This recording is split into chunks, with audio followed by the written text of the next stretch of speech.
In the IELTS speaking test, how would you answer the question, are you interested in history?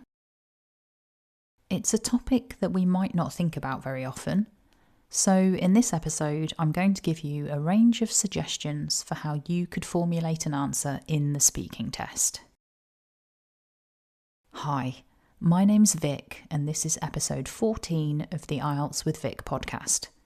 If you want a free copy of the podcast transcript, then check out the link in the show notes. Okay, so let's get into today's topic. Are you interested in history? First, let's think about what the question means. The Cambridge Online Dictionary defines history as the study of or a record of past events considered together, especially events of a particular period, country, or subject. So, history can refer to the record of events or the activity of learning about those events, such as studying history at school. It would be grammatically correct to answer the question, are you interested in history, by just saying yes or no. However, that will not score well in the IELTS speaking test. So let's think about a few different stances that people could take regarding this question. Perhaps you're a person who is interested in history.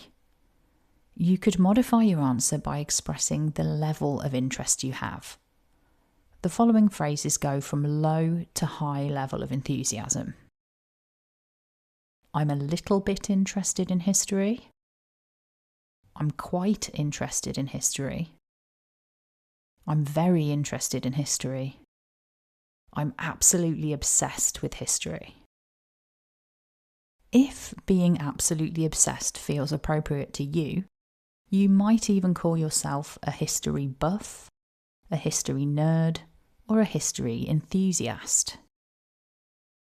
To express these phrases in a sentence, you could build on to the end of the sentence, I'm absolutely obsessed with history, by saying one of the following. In fact, I'm a bit of a history buff. Actually, I'm something of a history nerd. To be honest, I'm a total history enthusiast. Just to note, if you're not a massive fan of history, all of those phrases can be easily modified for answering different exam questions about things you are interested in, by just switching the word history for whatever topic you're discussing. For example, I'm absolutely obsessed with cooking. In fact, I'm a bit of a food buff. Just to clarify, in this context, the word buff means a person who knows a lot about and is very interested in a particular subject. However, buff is slightly informal, so probably not used in formal or work contexts.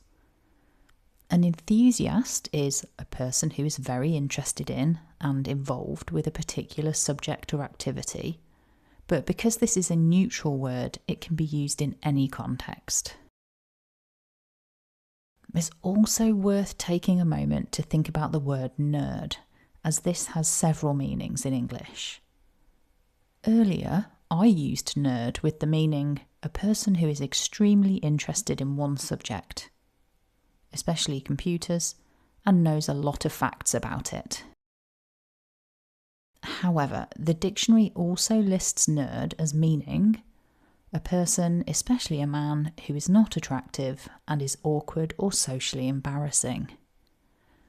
I mention this other meaning because you don't want to accidentally offend someone, so if in doubt, use the word enthusiast when talking about someone else.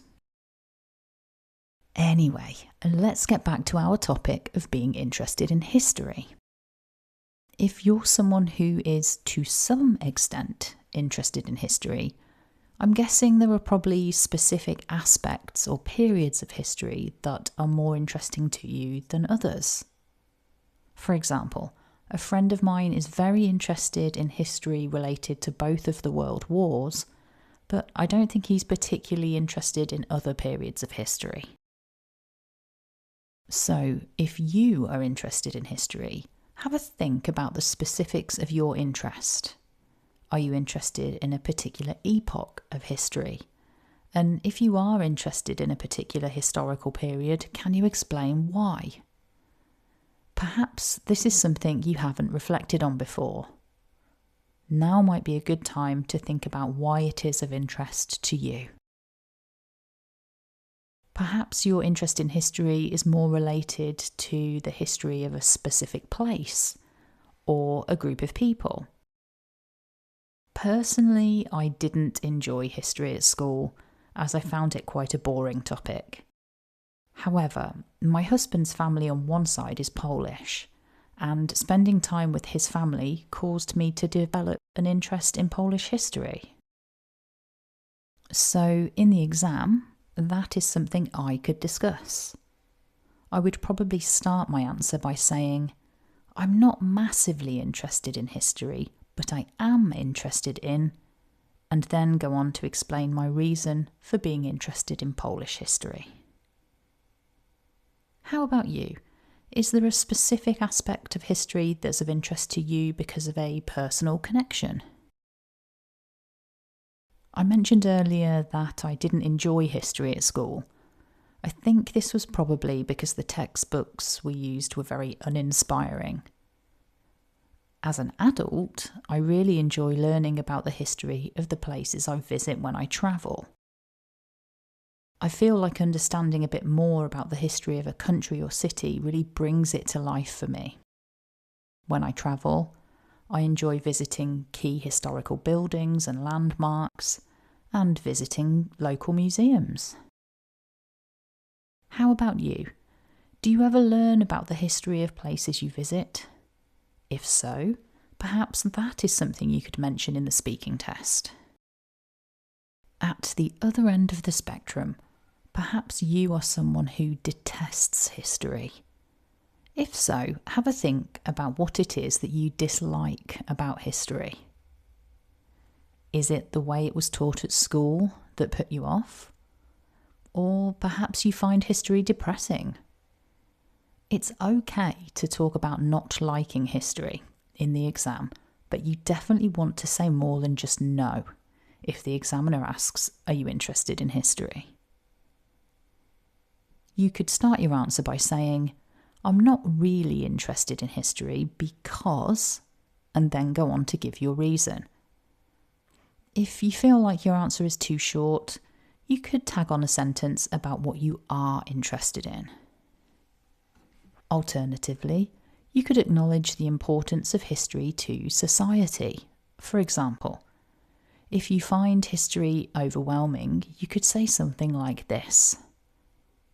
Although I know that understanding history is important, I find the events that have happened in my country too upsetting to think about, so I prefer to focus my mind on other topics.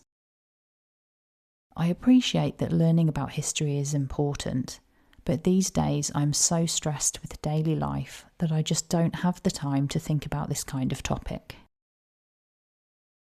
Remember, there is no correct answer to the question, are you interested in history?